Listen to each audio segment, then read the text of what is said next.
केतु सिखाए त्याग का पाठ, मन से मिटाए स्वार्थ का बांट। जी हाँ, आज मैं केतु की बात करने जा रहा हूँ। केतु अपने ही नक्षत्र मघा में प्रवेश कर चुके हैं। ये समय था 29 मार्च 2026 को, जब इन्होंने मघा नक्षत्र में प्रवेश कर लिया था और ये 5 दिसंबर 2026 तक इसी नक्षत्र में रहेंगे। ऐसे में लगभग 8 महीने का समय कुंभ लगन और कुंभ राशि वालों के लिए क्या करने वाले हैं? क्या आपको सिंहासन की प्राप्ति कराएंगे या फिर रिश्तों में दूरियां बढ़ा देंगे? आज इन सब पे वृहद चर्चा करने वाला हूँ। वीडियो को शुरू करने से पहले लाइक, सब्सक्राइब और शेयर जरूर कर दिएगा। और आखिरी में मैं उपाय भी बताऊंगा। अगर आपकी कुंडली में स्थिति खराब भी है तो उस उपाय को करने से आपकी समस्याएं दूर हो जाएंगी। तो आइए शुरू करते हैं। कुंभ लगन और कुंभ राशि वालों के आपके 7वें भाव में इनका गोचर होगा। 7वां भाव हमारी डेली इनकम का भी होता है, हमारी पत्नी का भी होता है, बेटर हाफ होती जो आपकी बिजनेस का भी होता है।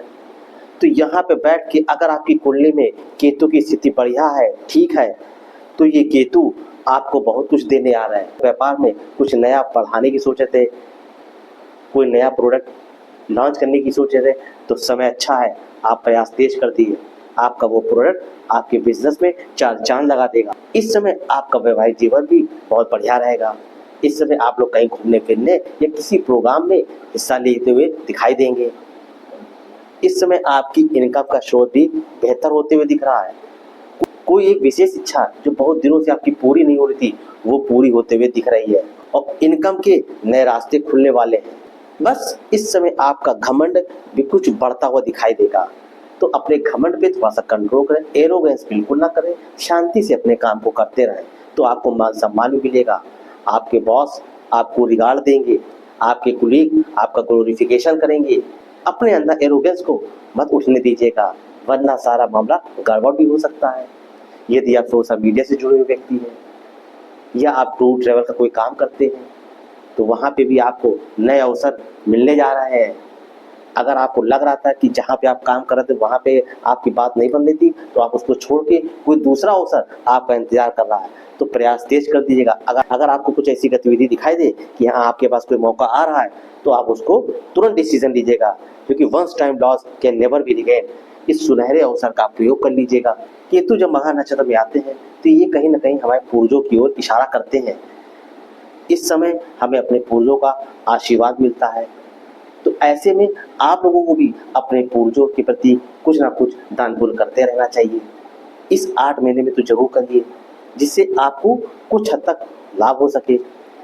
केतु एक काम और करते, ये थोड़ा सा भ्रम भी पैदा कर देते, तो ऐसा ना हो कि आपके सब काम जब बनने लगे तो आप सोचे कि अब सर्वे सर्वा मैं ही हूँ, मैं ही राजा हूँ, लोग सब मेरे सामने नीचे जितने कुलों हैं सब बेकार है। ऐसा मत सोचिएगा, क्योंकि ये आपको भ्रम में फंसा के आपको नीचे भी गिरा सकते हैं। तो आपके लिए समय अच्छा होने जा रहा है। किसके लिए दिक्कत आ सकती है, कहाँ परेशानी हो सकती है, तो अब आप कुंडली में देख लीजिए। अगर आपकी कुंडली में केतु 6, 8 या 12वें भाव में बैठे हुए हैं, तो it's result will be diminish. फिर इनके प्रभाव में कमी हो जाएगी। जहाँ जहाँ मैंने चीज़ें बताई हैं वहीं पे आपको परेशानी देखने को मिलेगी। जैसे वैवाहिक जीवन होता है, वहाँ पे आपके बीच की दूरियां बढ़ेंगी। आपके अपने रिश्तेदारों से संपर्क खराब हो सकते हैं। आपकी मामा हो सकते हैं, आपके मामा हो, मौसी है, उनसे आपकी कुछ कहासुनी हो जाएगी, जिसके कारण रिश्ते आपको खराब होते हुए दिखाई देने लगेंगे। तो अगर इस तरह की चीज़ें आपको दिखाई देने लगे कि नहीं सर मेरा काम तो नहीं बन रहा बल्कि दिक्कतें आ रही हैं, तो समझ लीजिए आपकी कुंडली में केतु खराब पोजीशन में है। ऐसे में हमें अपने पूर्वजों का आशीर्वाद लेना चाहिए। तो आप क्या करेंगे? सबसे पहले आप अपने पूर्वजों के प्रति श्रद्धा रखिए, कुछ गरीबों जरूरतमंद को कुछ खाने पीने की चीज़ें बांटना शुरू कर दीजिए। अब आप हमेशा कब तक बांटें? आप महीने में 2 बार बांटिए, 3 बार बांटिए, जैसी आपकी श्रद्धा हो, लेकिन कम से कम 8 महीने तक, आपको 5 दिसंबर तक का मैंने समय बताया है, तब तक तो आप ये उपाय करिए। दूसरा, आप केतु के मंत्रों का जाप करिए। ओम केम केतुवे नमः, इसकी 1 माला या 2 माला आप करना शुरू कर दिए। जब जब आपको समय मिले तब तब करिए, नहीं करिए जरूर। अगर आपकी कुंडली में केतु खराब है तो, और आपको अच्छे रिजल्ट लेने हैं, तो आपको ये सब करना पड़ेगा। अगर आपके इन सब उपाय से कुछ नहीं होता तो आप समझ लीजिए आप अपनी परेशानियों को बुलावा दे रहे हैं। और अगर केतु ने आपको परेशान करना शुरू कर दिया तो उसका कोई हल नहीं है। इसलिए मेरी आपसे रिक्वेस्ट है कि आप इन उपायों को बड़ी श्रद्धा के साथ, मन के साथ इस उपाय को करिएगा। जानकारी अच्छी लग रही हो लाइक करिए, सब्सक्राइब करो, शेयर करिए। नमस्कार।